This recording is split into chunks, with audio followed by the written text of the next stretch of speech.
Metric Mania, what you need to know. All right, metric units. We have 3 core units, which are length, volume, and mass. And in those, we have the meter for length, the liter for volume, and the gram for mass.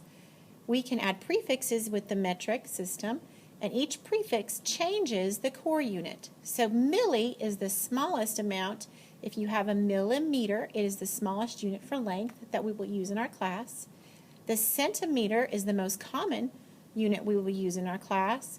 And then we have the kilo, which is at the opposite end of the milli, which is the largest unit.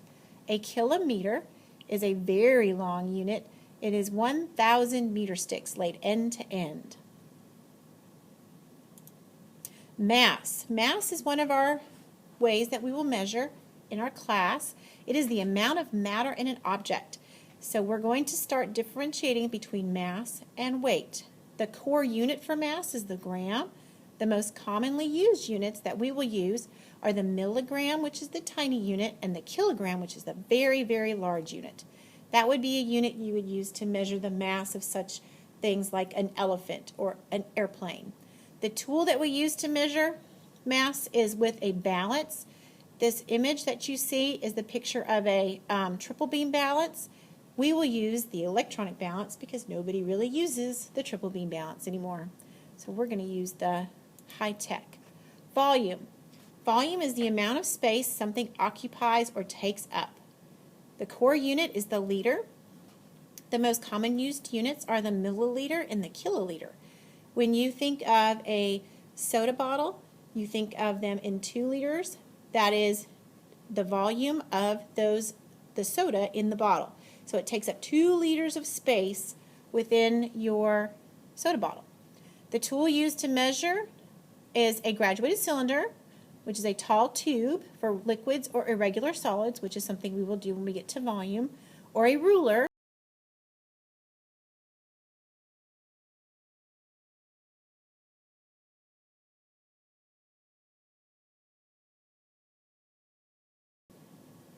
Length.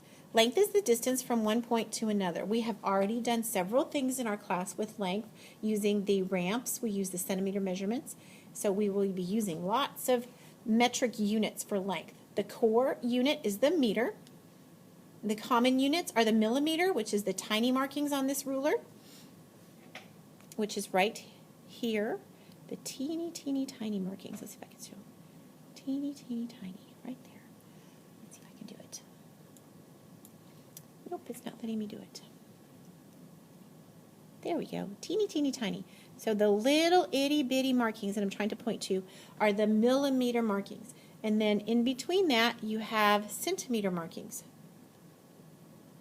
which are going to be the longer lines. When you're using, oh, actually, this is an inches ruler. Never mind. Let's erase that. Where's my eraser? There it is. Erase, erase, erase, erase, erase, erase. This is a customary unit ruler, so we're not going to show you anything on there. I'll show you in another example in class. The kilometer is equivalent to about a runway on an airplane runway. So very, very long unit is a kilometer. The tool that we use most often, of course, is a ruler, and we will use metric rulers in our class. We won't use this customary units. So no inches in our class. Now you're going to do some metric practice measuring with a ruler and with some worksheets. So make sure that when you look at your rulers, you always use the metric side. Metric is so much easier than customary. You all know that the fractions need to stay at the door. We don't have any 2 1/2s. We don't have any 2 3/4. Everything is done by decimal, which makes it much, much easier. So let me put on here no 2 1/2s. We only use 2.5.